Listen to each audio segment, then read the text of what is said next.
तो से अल्लाह ताला उनको जन्नतुल फिरदौस में मकाम अता फरमाए। कमर भाई की डेथ ज़ाहिर है पूरी क्रिकेट की दुनिया के लिए एक बहुत ही अफसोसनाक खबर है। और मेरे ख्याल में आज पाकिस्तान क्रिकेट की जर्नलिज्म की जो एक बड़ी तारीख थी ना, उसका इख्तिताम हो गया। क्रिकेट की अपनी जो उनकी नॉलेज थी उसके हिसाब से वो एक पूरी डिक्शनरी थे। और इतनी अफसोस है क्योंकि मैं बच्चा था जब मैं उस वक्त इनके फ्लैट में लंदन में है ना रहा करता था, और वो कमर भाई के क्या क्या बातें हैं, ऐसी बातें हैं कि हालांकि उन्होंने हमें चाबी दे दी थी। और इमरान भी उस वक्त, हम और इमरान जब जाते थे वाया, क्योंकि हम ससेक्स होते थे, वाया लंदन जाते थे, तो हर चीज़ हमें दी हुई थी राइट उस वक्त जब राइट। बड़ी क्रिकेट के बारे में तो आपको पता ही है सबको कि वो क्रिकेट के फदाई थे बिल्कुल। और उन्होंने, मैं समझता हूँ कि कितने हज़ार जो वो है वो मतलब मैचेस को है ना कवर किया है। और एकदम जिस तरीके से मतलब ये न्यूज़ मिली है, मैं एक्सपेक्ट नहीं कर रहा था कि अभी तो बीच में हमारी है ना हलो हलो हुई बात हुई थी ये रही, तो उनको ये प्रॉब्लम तो थी थोड़ी हार्ट की, मगर उन्होंने इतनी ज़्यादा अपने आप को वो भी नहीं सोचा कि मुझे क्या है क्या नहीं, मतलब वो क्रिकेट में और इसमें हमेशा मदन रहे। बहरहाल मैं सिर्फ यही कहूँगा कि एक बहुत अजीम आदमी और एक अजीम दानिश्वर कहते हैं आप, बल्कि क्रिकेट के शदाई कहते हैं, बहुत चीज़ों को समझते थे और उनकी जो बातें होती थी वो बड़ी सिंसियर एडवाइस होती थी हमेशा, क्योंकि मेरा साथ बहुत रहा है उनके साथ। कि कमर भाई पूरा एक इदारा थे और मुझे नहीं याद पड़ता, और मेरे ख़्याल में शायद ही दुनिया में एक आध कोई हो जर्नलिस्ट जिसने कोई 450 के करीब टेस्ट मैचेस कवर किए हों, कोई 10 वर्ल्ड कप कवर किए हों उन्होंने। कमर भाई का जो लव था वो टेस्ट क्रिकेट से था, वो T20 में कभी भी इंटरेस्टेड नहीं थे, या वर्ल्ड कप उन्होंने कवर किया उन्होंने।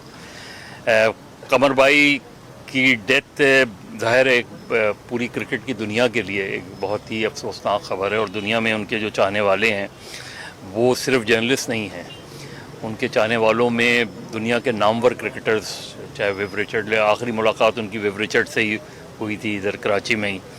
और मेरा ख़्याल है उन्होंने एक भरपूर ज़िंदगी गुजारी उन्होंने, और माशाल्लाह 89 इयर्स की उम्र में वो आखिरी वक्त तक चलते फिरते रहे। उन्होंने अपना काम किसी भी लम्हे, बल्कि अब भी जब उनका इंतकाल हुआ तो उनकी एक किताब अभी भी प्रिंटिंग में मौजूद है, जिसके लिए उन्होंने मुझसे भी एक चैप्टर लिखवाया था उसमें, और वो बड़े पुरुम्मीद थे कि वो बहुत ज़बरदस्त किताब होगी। तो मेरा ख्याल है कमर भाई को टेस्ट ये क्रिकेट की दुनिया कभी भी नहीं भूल पाएगी, इसलिए कि उनकी चाहे राइटिंग्स हों, उनकी BBC के लिए जो कमेंट्रीज़ हों, उन्होंने कमेंट्री की, उन्होंने ब्रॉडकास्टिंग की, उन्होंने तहरीर, और वो 60 की दिहाई से, और ख़ुद भी वो बहुत अच्छे क्रिकेटर थे, हैदराबाद को लीड भी किया उन्होंने। तो मेरा ख्याल है जर्नलिस्ट बरादरी के लिए तो एक बहुत बड़ी, बहुत अफसोसनाक खबर है ही, लेकिन दुनिया क्रिकेट के लिए एक बहुत अच्छा जर्नलिस्ट, अच्छा क्रिकेटिंग जर्नलिस्ट। वो अपने आप को कभी स्पोर्ट्स जर्नलिस्ट नहीं कहते थे, वो हमेशा क्रिकेटिंग जर्नलिस्ट कहते थे। अब एक बहुत बड़ा जर्नलिज्म में खिला जो है ना, वो कमर अहमद के इंतकाल से आज पैदा हो गया, जो शायद बहुत जल्दी पुर नहीं हो सकेगा, लेकिन बल्कि शायद हो ही नहीं सकेगा, क्योंकि इतने बड़े सहाफ़ी क्रिकेट में और कोई नहीं थे जिनको दुनिया भर में शनाख्त मिली। और 92 वर्ल्ड कप में जो वर्ल्ड कप पाकिस्तान ने जीता, तो कमर अहमद उसमें कमेंट्री भी करते रहे। जो सेमीफाइनल पाकिस्तान न्यूजीलैंड का था उसमें भी उन्होंने कमेंट्री की।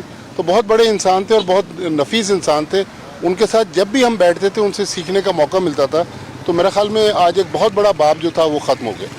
क्रिकेट की अपनी जो उनकी नॉलेज थी उसके हिसाब से वो एक पूरी डिक्शनरी थे, और इतने सारा उन्होंने कवरेज किए क्रिकेट में, जैसे 400 टेस्ट मैच और कितने वनडे, तो वो तो अपनी जगह थे, मगर उसके साथ साथ वो हेल्प आउट करते थे। अगर मैंने पहला अपना कोचिंग कोर्स किया है तो उसमें मुझे कमर अहमद साहब ने एडवाइस किया था। जो मैंने इंग्लैंड में जाके पहला लेवल 1 कोर्स किया था, उसमें उन्होंने एडवाइस किया था आप यहाँ से ट्रेनिंग लें इंग्लैंड से।